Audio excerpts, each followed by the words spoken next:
Let's just start with prayer. Our God and our Father, we just give thanks for thy Son, the Lord Jesus, and all that he means to us, and ask as a result of our time together this evening that we would come to see him more for who he is, the delight of our hearts. And we do ask that we would learn and grow in our Christian walk as well. Ask for the freedom of thy Spirit to work in each of our hearts. We do ask it in the name of our Lord Jesus. Amen. Sing together tonight, number 238, A Little Flock, if you have it handy. If not, it's one some of you might know. Number 238 in the Little Flock. Someone could start that.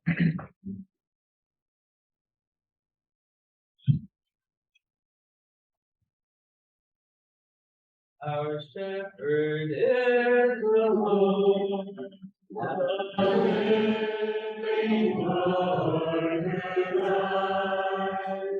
With all his fullness shed abroad, we are sunlight. He greatly feeds our souls with blessings from above,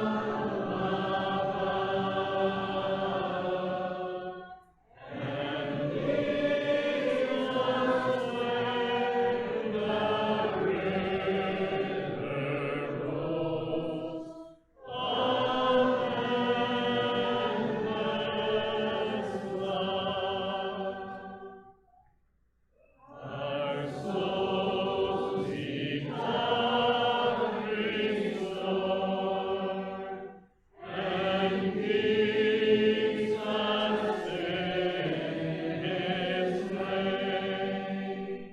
He makes our cup of joy run o'er from day to day. Through love so full, so deep, anointed is our head. Mercy and goodness us shall be wherever we tread. When pain and woe shall cease, and love abide alone,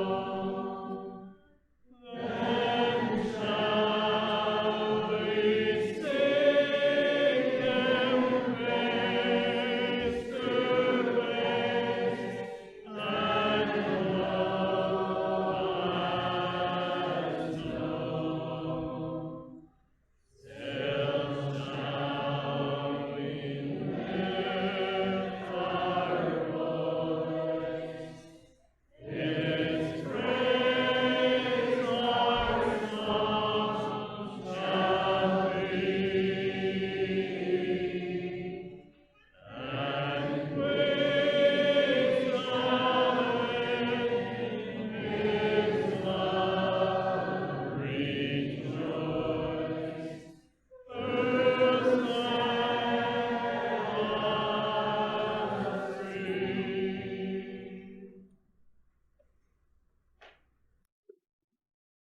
A while back, I started to meditate on a subject that I've wanted to meditate on for a long, long time and haven't. I want to meditate on it because it's an area where I'm very deficient. So, where else are you going to get instruction in the Word of God? And there are many of you in this room that are probably can give me instruction afterwards on this subject, and I would be truly happy to hear it. But my desire tonight is to stimulate you in that same desire. And it's the subject of shepherding and shepherds. I am not naturally that. I have a lot to learn in the subject. And some of you perhaps have a lot to instruct. But I want to share with you, it's a vast subject in the Word of God. And it's something well worth recognizing the need of shepherding and shepherds, and also that we are sheep being shepherded. Each one of us is a shepherd, a sheep, in the hands of that great shepherd of the sheep that's currently at work in each of our lives. So we'll get to see his work in each of our lives. It's driven home to me, and perhaps I say this as an encouragement to you if you feel like this isn't your area of expertise. It's driven home to me on Tuesday of this week. I've been thinking on the subject for some time, but on Tuesday of this week, I lost my hat. And it's a special hat to me. It's not just any old hat. It was a gift from my son, and not just any old gift. When about 4.5 years ago, he and I went to visit in Ecuador, where we lived for 6 years. And so when we went into a particular market, and I bought a leather knockoff of an Australian jackaroo. And I really liked that hat for a few months until somebody admired it and wanted to have it. One of my sisters, and I had given them a gift in I don't know how many years. And I thought, well, finally I know what they want. I don't have an excuse. So I gave them my jackaroo. And a few months ago, my son and I were just chatting, and something clicked in his head, I think. And so for Father's Day this year, he ordered a kangaroo hide jackaroo from Australia. Had it shipped, arrived in time for Father's Day, and I was wearing and enjoying it. It's kind of nice for summer, and I lost my hat. I got in the car. We lived less than 10 minutes from BTP, where I work, publishers, and didn't get past halfway down the street. Yeah, that's why. I lost my hat, and it was bothering me enough because when I got home, it wasn't there in the evening, and I must have left it in my office. And I got in the car. I'm not going to be able to sleep real well tonight if that thing got stolen out of my car when I walked at lunch today. And so I got back in the car to go, and I'm driving down the street, and when was the last time I hopped in the car to look for anything else, anyone else? I don't know what your answer to that question is. Maybe it was this morning. But that was my lesson. I looked all over. I searched everywhere in the building I thought I'd been, and I drove home without my sheep, without my hat. And it never came to me until he found it. Our shepherd never loses a sheep. And what about, maybe you're young here, maybe you have a younger sister or brother, and you're concerned about them and your heart's toward them. The Lord never loses his sheep, and he wants you to share that attitude. He wants me to share that attitude. And until he finds it. So I want to share 4 things that I've enjoyed. One of them is an attitude that goes with shepherding, and then 3 actions that go with shepherding. One is how the shepherd guards the sheep. Another is how they give to the sheep. And a third is how they gather the sheep. There's about 178 verses in the Word of God just on the flock. And forget sheep and shepherds and lambs and ewes, and there's a whole bunch more. But if you read through those verses on the flock, you'll find 3 big themes at least. And those 3 will go through. The guarding of the sheep, the giving to the sheep, whether it's food or water. It's a giving, not a taking. And then there's a gathering, a bringing together. It's another 3 actions at least, probably more, of a shepherd. And this is for all ages. I'm going to turn to a verse here that's the elders. It's dressed elders, but it has the right attitude in it. And that's why we're turning there.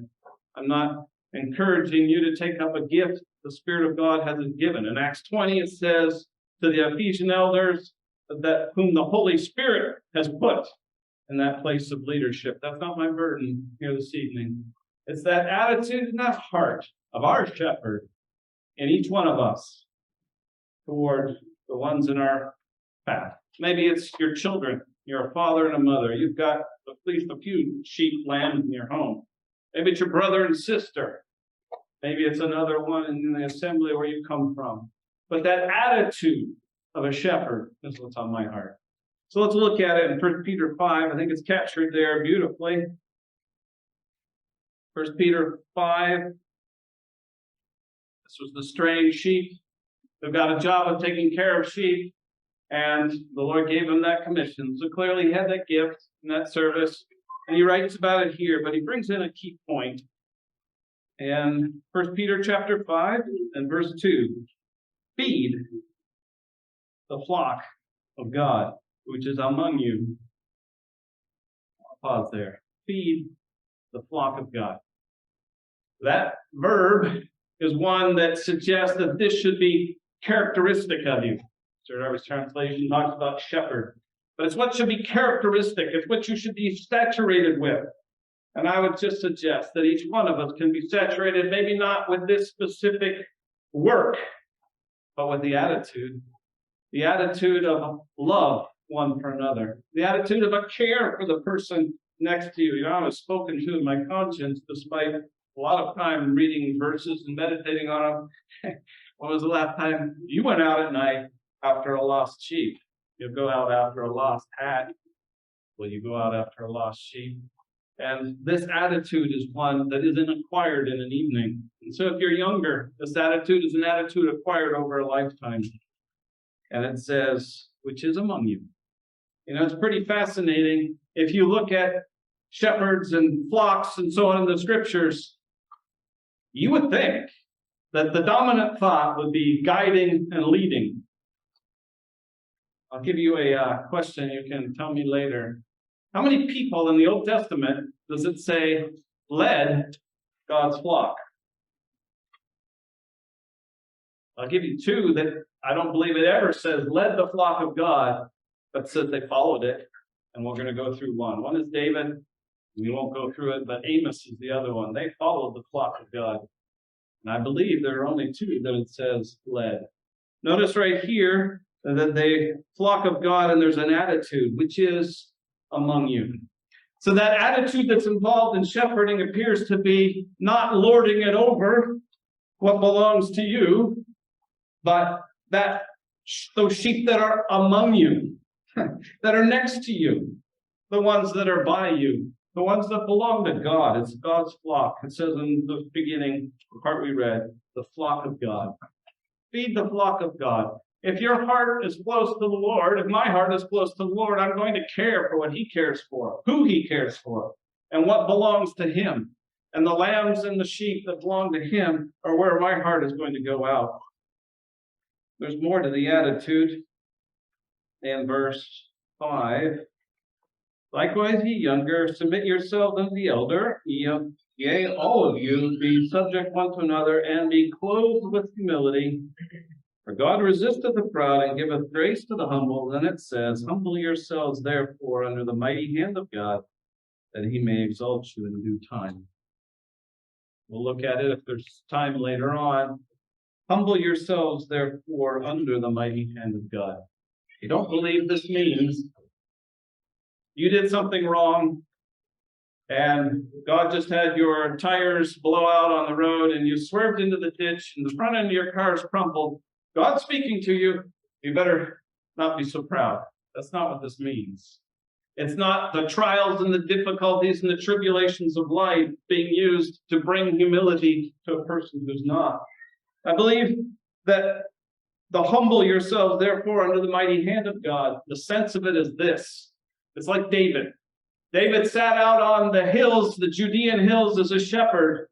He looked up toward those heavens, and the power and the might and the wonder of his God was present before him. And he writes about it at least 3 times in the Psalms. No doubt the memories of his shepherding care as a young shepherd. And when he looks out, it was tiny, but God was great. Humble yourselves is not be humbled. It is have that attitude of humility in the presence of the greatness of God. It's what we need to have the right attitude for caring for the sheep. Go to Galatians 6 when you're restore such an one in this. Can't quote it. Sorry. I'll turn to it. the spirit of meekness. But there's an attitude of humility. In other words, such an one in the spirit of meekness, considering thyself, lest thou also be tempted. So there's that attitude of humility with the shepherd. I'll just read one verse from Psalm 78 on that attitude. I can't read a character in the Word of God without coming to know and love them. In recent years, I've come to know and love Jacob, the shepherd, and Peter, the shepherd, and recently David, the sheep and shepherd. He's the one that said, "The Lord is my shepherd." We won't take that up. That means he was a sheep. And I love this. In Psalm 78 and verse 70, it says, he chose David, also his servant, and took him from the sheepfolds, from following the ewes, great with young. He brought him to feed Jacob his people, and Israel his inheritance. So he fed them according to the integrity of his heart, and guided them by the skillfulness of his hands. Who did the Lord want to feed his people? It was the one that was following ewes. What an attitude. What a spirit. You know, if you're a young man and you have a tremendous amount of energy and strength, and the Lord brings into your path a young woman, and you're brought together. Let's just suppose, I know it can be the opposite, but let's just suppose her energy and strength is different than yours. And her bedtime is 10 and yours is 1 a.m. or whatever it might be, whatever the need is. Who did the Lord choose to shepherd his people? It was somebody that was following the ewes. Great. No. He was going at her pace, not his. He was going at the pace that the sheep could handle, not what he felt like. That's the attitude involved in shepherding. So let's look at these three things to guard. You can't think of guarding the sheep without turning to John 10. I just want to read a couple verses out of John 10. We'll spend most of the time thinking about David, that shepherd guarding. John 10, I'll just read verse 7. I'm not going to go through the whole of John 10 here. There's a dispensational figure that's beautiful. It's not on my heart this evening. He says, then said Jesus, verse 7, John 10, verse 7, then said Jesus unto them again, verily, verily, I say unto you, I am the door, the sheep. We very likely seen pictured the sheepfolds in the Middle East, the stone wall that was to keep out the predators when the sheep needed to go in at night. They had a great big one near the town usually, and that great big one near the town, sometimes they could have 10,000 sheep in it. There was a traveler in Syria near Damascus in the 1800s, did a reporting on it. Said that there was a sheepfold there, about 10,000 sheep. But when they went up into the high pasture, into the mountains, they had much smaller sheepfolds to keep those sheep at night. And the shepherd really was the door for the sheep. They didn't have a wooden door on that sheepfold. There were the rocks stacked up around to create the wall around. And in that doorway sat a shepherd. And maybe you've heard that many times, so have I. But have you ever thought of what that means? What that means to sit between the enemy and the flock? Have you ever thought what it means to, I suspect a few of you are in beds a little less comfortable than your norm. Maybe it's more comfortable than your norm. But some of you may be a little less comfortable than your perfect pillow mattress situation for the next few days. So when you lie down tonight and it's slightly uncomfortable, imagine sitting on the rocky ground with your back against rocks and your knees against rocks, and your job to keep a lion or a bear from getting into where the sheep are. Not that that'll make you sleep better, but it's an image that'll help you understand what it meant to stand between the enemy and the sheep. And that's the action of the shepherd. That's what your good shepherd and my good shepherd did for us. He laid down his life for you and me. And so he says a little further down, verse 9, I am the door. By me, if any man come in, enter in. I'll skip down to verse 10. The thief cometh not, but for to steal and to kill and to destroy. I am come that they might have life, and that they might have it more abundantly. I am the good shepherd. The good shepherd giveth his life for the sheep. What an impressive statement. Lord Jesus laid down his physical life there at the cross for you and I. He was the good shepherd, giving his life for the sheep. There's a lot in those words. You're a dad, you've got children in your home, you're tired at night, and your kids want to play, and it's not their bedtime yet. You have a chance for maybe 0.5% of what the Lord did here. Taking and giving when you're not really in that particular mood to give. If you're a mom and you've got kids in the home, I can't say I can say exactly, but I bet there's an awful lot of opportunities when you're sitting with a cramped back and cramped knees, figuratively speaking, in order to stand between the danger and your children. Do you think your shepherd doesn't notice? Sometimes we do, don't we? We think we're the only ones that know how hard it is, but our shepherd has been there ahead of us, and he's been there to guard his sheep. And he knows and he values that service, standing between the enemy and his children. It's something that he deeply values. You know, that's why I chose David, 1 Samuel 17. We'll just look at it briefly. 1 Samuel 17, and David speaking to Saul. You know the story. But David speaking to Saul, and verse 32 says, and David said to Saul, let no man's heart fail because of him. Thy servant will go and fight with this Philistine. Saul said to David, thou art not able to go against this Philistine to fight with him, for thou art but a youth, and he a man of war from his youth. And David said unto Saul, thy servant kept his father's sheep, and there came a lion and a bear, and took a lamb out of the flock. And I went out after him, and smote him, and delivered it out of his mouth. And when he arose against me, I caught him by his beard, smote him, slew him. Thy servant slew both the lion and the bear. That's David's resume. Would you like to have that on your resume? I'm not sure which jobs you could get, but you could get a job as a shepherd.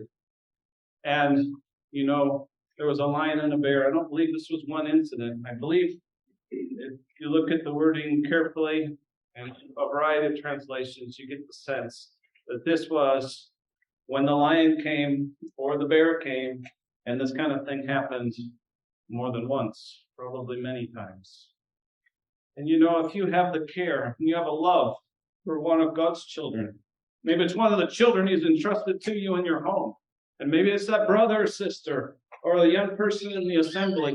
It might not just be once, it might not just be twice, it might be quite a few times you're called on to make a sacrifice that hurts because there's a lion or a bear there.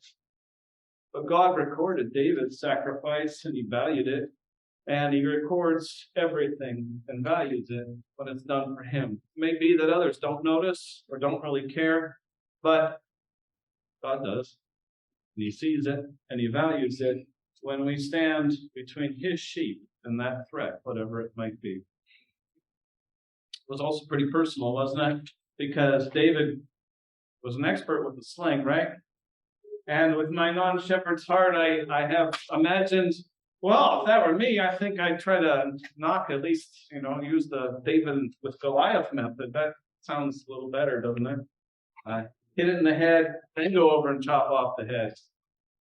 Sling that stone, get the lion, then kind of deal with it at that point. That sure be a lot nicer. But that wasn't his resume. He went over and he took it by the beard, it says. I take it the lion in that case took it by the beard and smote it and slew it. There was personal pain, maybe, involved in that action of caring for God's sheep, God's children. But it's valued. It's valued by God.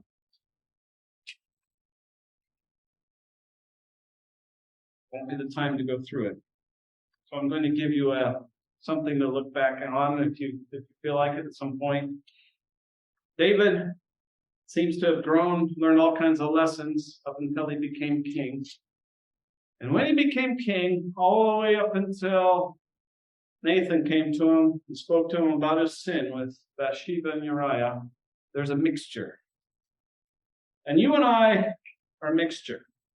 Every one of us, no matter what age we are in this room here, we're a mixture. And perhaps there's some things that are really for the Lord in your life or in mine. And there's some things the Lord needs to work on. And that was David's life. If you look for the book of 2 Samuel, you want to read the book of 2 Samuel, start in the 2nd chapter and watch all the way up to the 10th chapter. And you'll find at least 5 things where David was starting to stray.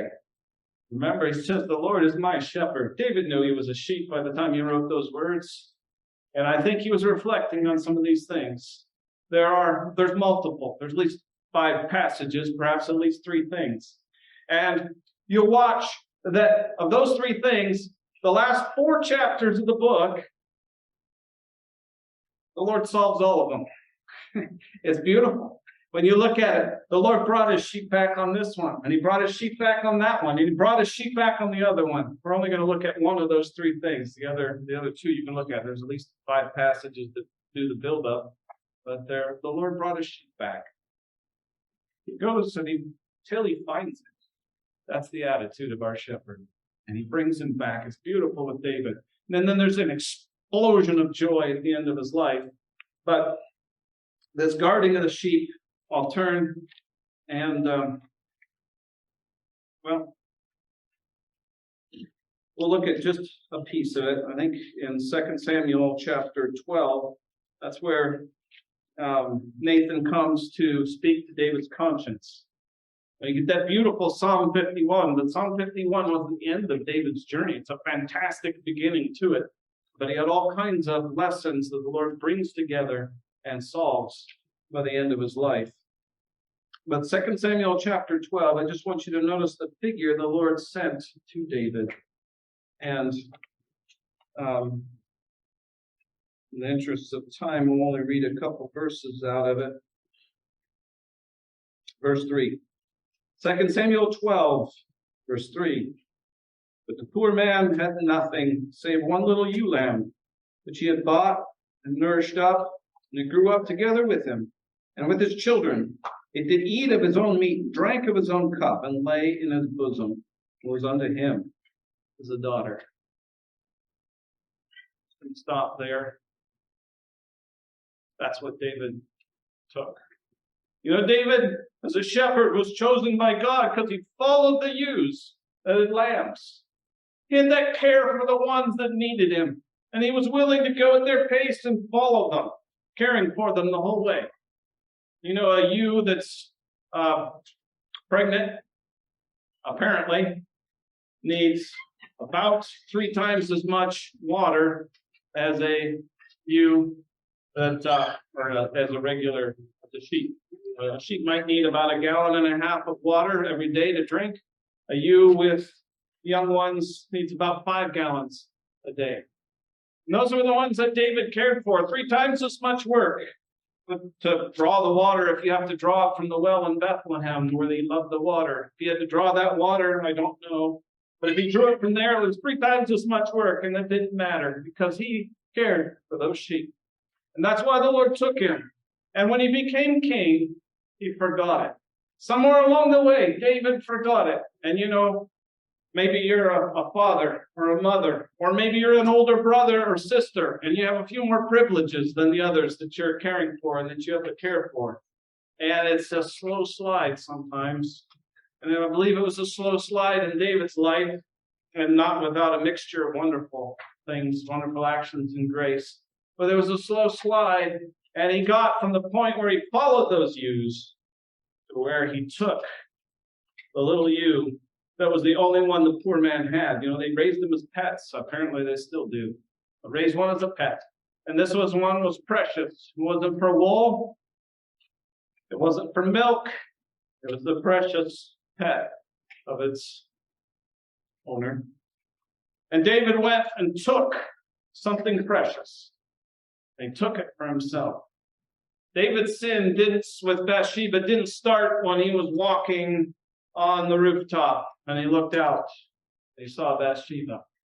David's sin with Bathsheba didn't start when he didn't go out to war and he stayed back at the time when kings went to war.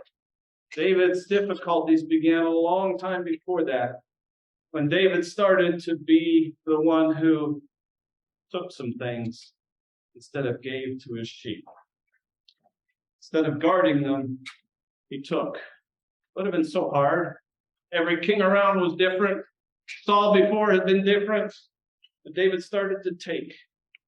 And it's very hard if you're in that position where you can take, but maybe not take a little bit here, take a little bit there. Just a word that's a word to my conscience, so I'll pass it on. If it's not to yours, fabulous. Many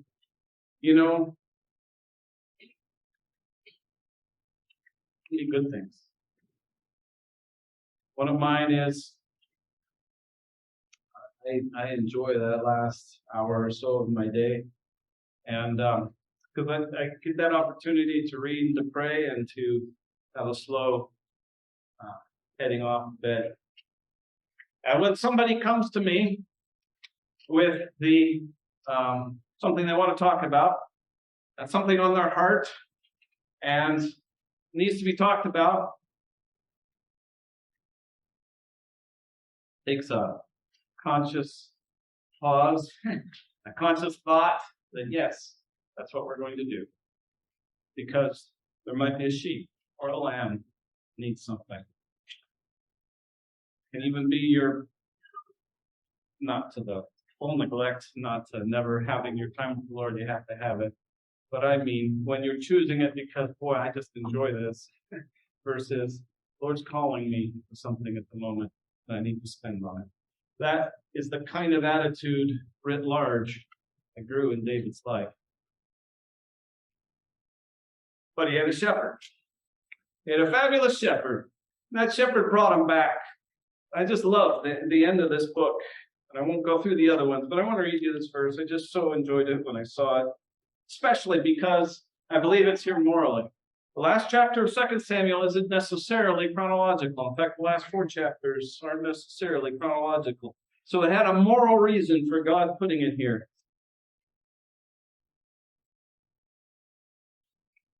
And in 2 Samuel, verse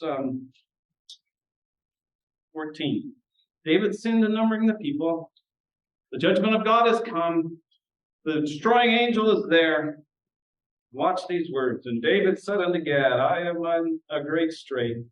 Let us fall now into the hand of the Lord, for his mercies are great. And let me not fall into the hand of man. So the Lord sent a pestilence. And then it comes verse 16, and when the angel stretched out his hand upon Jerusalem to destroy it, the Lord repented him of the evil, and said to the angel that destroyed the people, it is enough. Stay now thine hand. And the angel of the Lord was by the threshing place of Araunah the Jebusite. And David spake unto the Lord when he saw the angel that smote the people, and said, though I have sinned, and I have done wickedly, now these words, but these sheep, what have they done? Let thine hand, I pray thee, be against me, and against my father's house. Yes, I realize that there's a lot in this story. And I realized that David recognized that the destroying angel was there because he, as the king, had failed. And it brought in the problem. But it's his attitude that I love. And I believe it's the result of the shepherding of his shepherd. He says, these sheep, what have they done? Now he cares more for those sheep than anything that happens to him or his father's house. I believe that that's why he can go into the next book and he's ready to hand off the kingdom because he's learned or relearned the lesson that he knew. There are many lessons we know and we forget. God brings them back to us in his faithful shepherding of us. Second action of a shepherd, that was guarding or failing to guard and needing to relearn. Second is giving. Just the whole attitude of giving and not taking.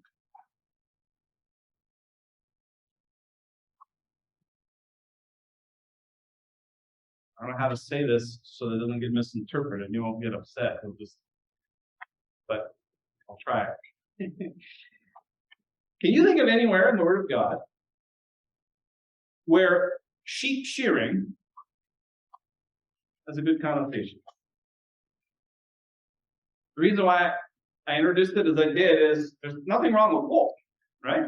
So I believe it's in Proverbs 31, the woman spins the wool and makes clothing for her family, and certainly spins the flax, right? I think wool is used.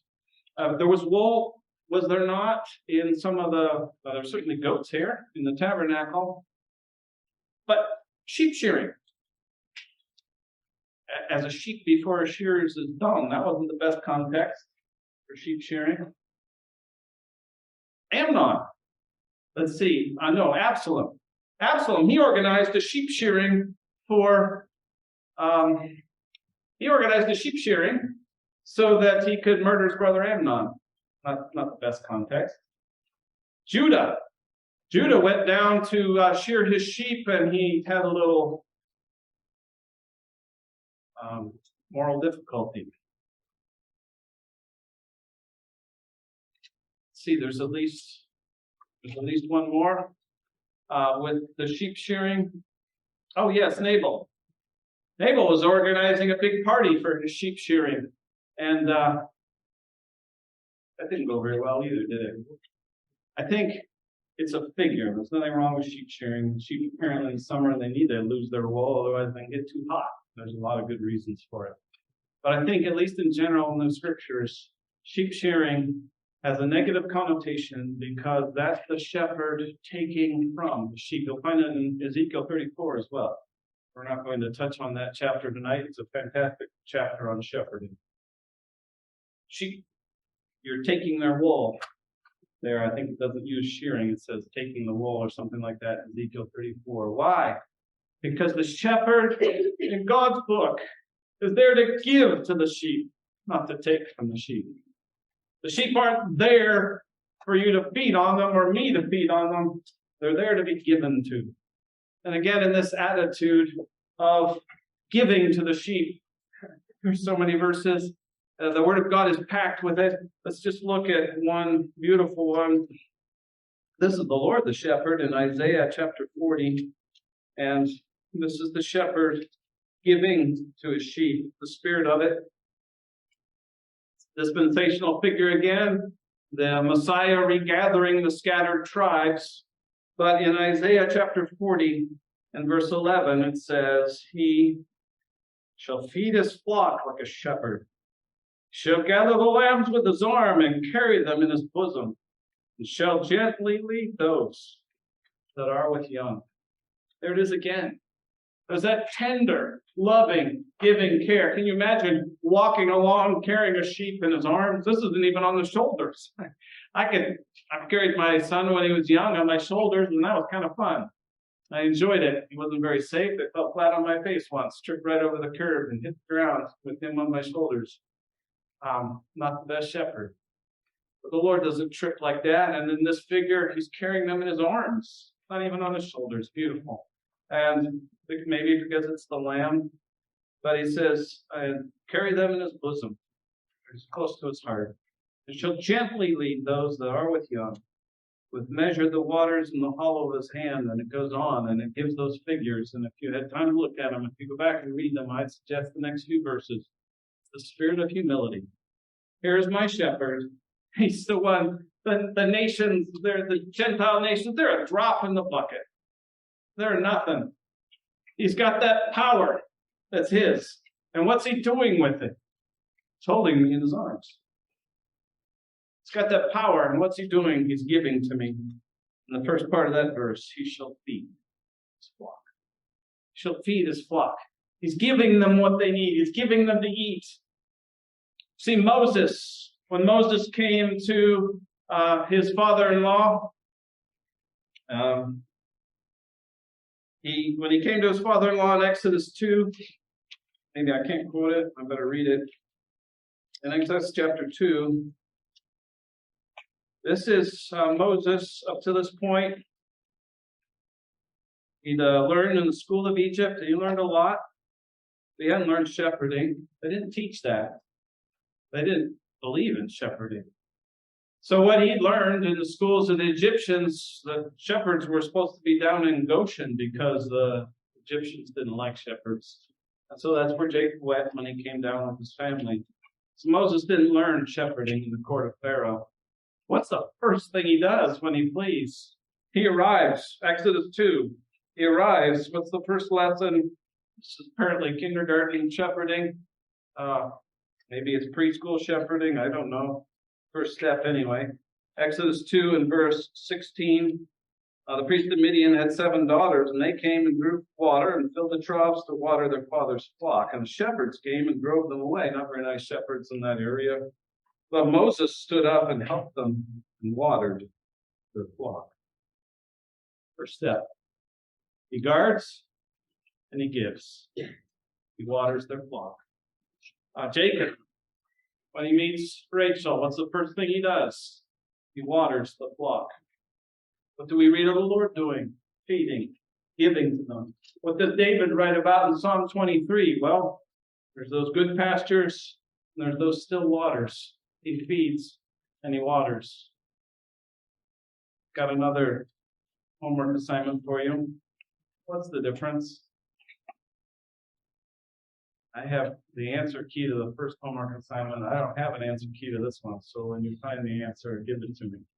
I meditated on it a little bit and enjoyed it, but shepherds are supposed to feed and water. And they're both a lot of work. You got to lead the sheep to the right pasture. You look at the amount of work that Rebecca had to do to get water for the camels of Abraham's servant. It's a lot of work. It's a lot of work, maybe to lead and find the quiet pool where the sheep will drink. There's a lot of possibilities, and there are a lot of things to enjoy and meditating on it. Why feed and water? I don't know. But I do know this. They're both giving to the sheep, not taking from the sheep.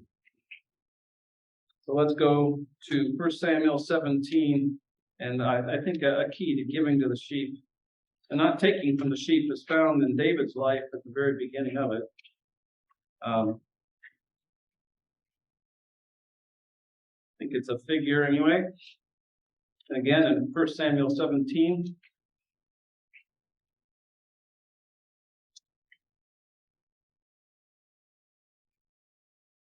And verse 14.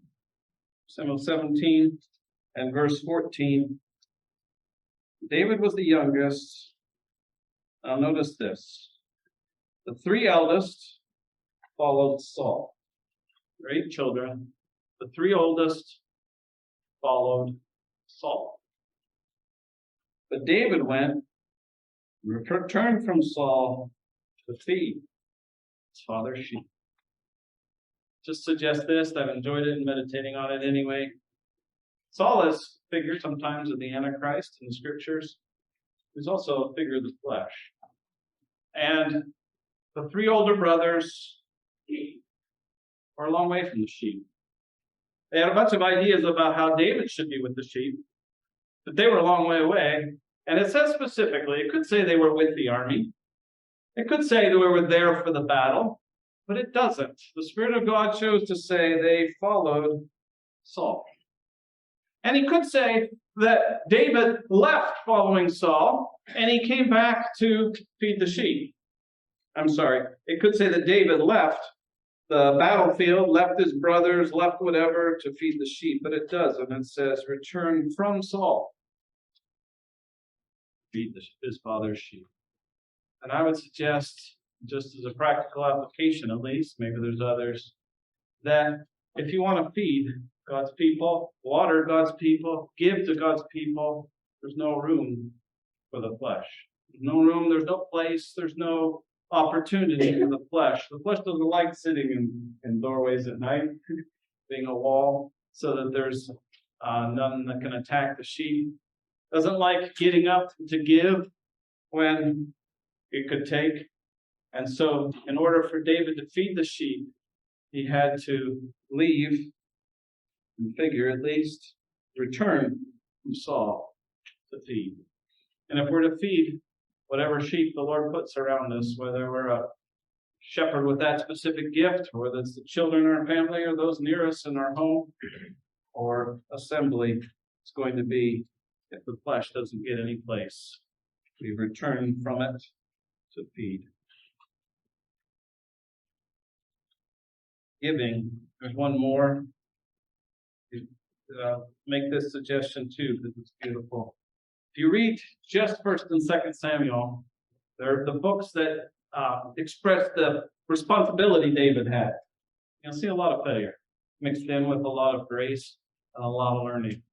But if you want to get refreshed after reading that, just go right on into 1 Chronicles, and when your tongue is done getting twisted in the first 10 chapters with all those names, that have good lessons in them too. Starting from chapter 11, just read quickly all the way to the end of the book. Enjoy a good, fresh drink of water, because you'll find just an explosion of grace in David's life. Totally different view.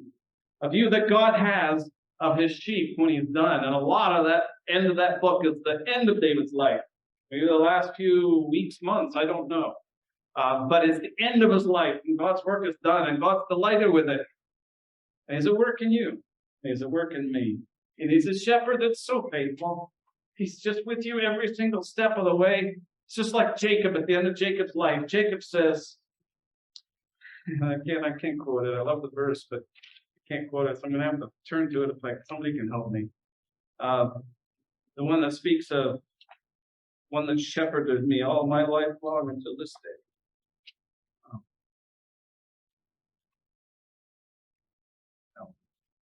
And then there's the time I'll have to let you look for it. It's within the last couple chapters of Genesis, and Jacob says, as he reflects, he looks back on his life, he says, God, something very close to, the God that shepherded me all my life long until this day. Thank you very much, Paul. 48:15.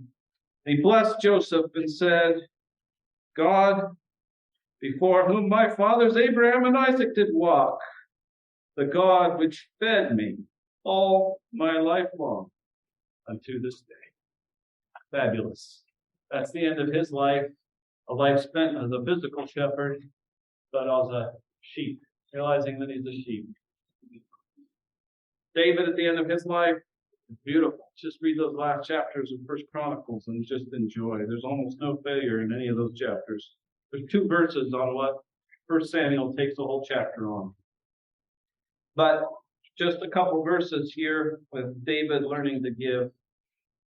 Beautiful at the end of his life. 1 Chronicles 29. And this is the result of his life. I'll just read a few verses. Verse 4. He's giving for the temple that Solomon will build. Even 3,000 talents of gold, of the gold of Ophir, and 7,000 talents of refined silver to overlay the walls of the houses withal. The gold for things of gold, and the silver for things of silver, and for all manner of work to be made by the hands of the artificers. And who then is willing to consecrate his service this day unto the Lord? And the chief of the fathers, and the princes, and the tribes of Israel, the captains of thousands and of hundreds, with the rulers of the king's work, offered willingly. David had learned to give, and he gives abundantly. He gives richly, and stimulates others. It's beautiful. It stimulates all those others, and they give, and they're listed. They give willingly. Well, that's giving. There's gathering. We could look at the principle of it in Matthew chapter 9 with the Lord himself. Matthew chapter 9 and verse 36. The Lord had been going around casting out demons and preaching and teaching and healing. Verse 36, Matthew 9:36. But when he saw the multitudes, he was moved with compassion on them, because they fainted and were scattered abroad as sheep, having no shepherd. So I mentioned it before, but I not only do I have a lot to learn of shepherding in a practical, spiritual sense, but I know very little personal experience with sheep. So I go back to one very helpful experience to me in my life. Quite a few years ago, my wife and I were visiting in Peru. I went up into the mountains in the mountains of Peru to a little village called Payan Chacra. It's a small little place, some subsistence farming, some subsistence shepherding. The family we were staying with had, you're smiling, Saul, you've been there, haven't you? There were 6 sheep and 6 goats. That was the flock of the family where we stayed.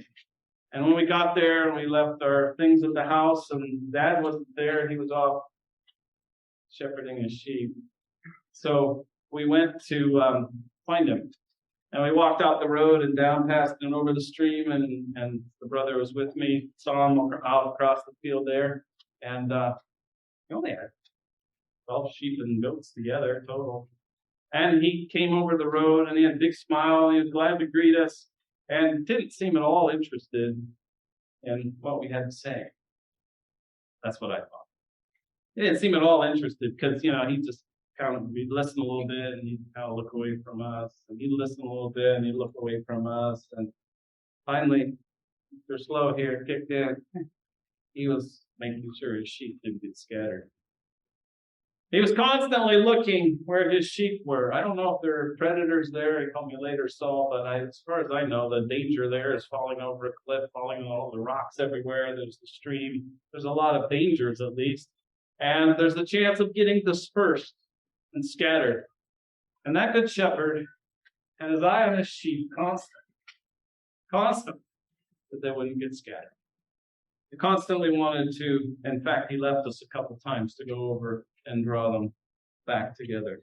And here's the good shepherd, and he's got his eye on those scattered sheep, and his heart's toward him. And what does he say? What he says to my heart, and I think he says to your heart, and the burden on my heart this evening. Then saith he unto his disciples, the harvest truly is plenteous, but the laborers are few.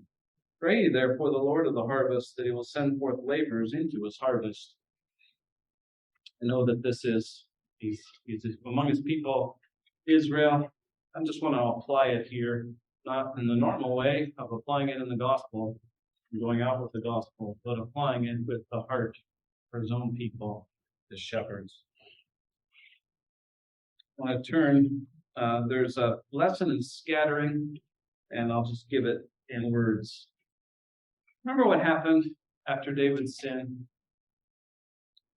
Things didn't, you read the first, read chapters 2 through 9, partway into 10 of 2 Samuel. And there's this victory, and there's that victory, and there's the capture of Jerusalem, and there's all those other things. And then you hit chapter 12, you hit chapter 11, sin with Bathsheba. You hit chapter 12, and Nathan speaks to him, and then just everything appears to be falling apart. And in the sense of his kingdom, it was. I'm going to make this suggestion. And in fact, we'll look at one verse, 2 Samuel 15, just to make the point a little more clearly. 2 Samuel 15.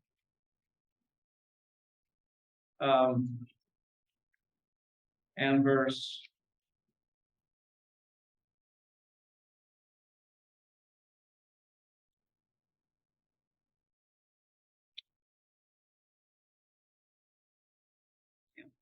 5, the specific one. Verse 12 will do.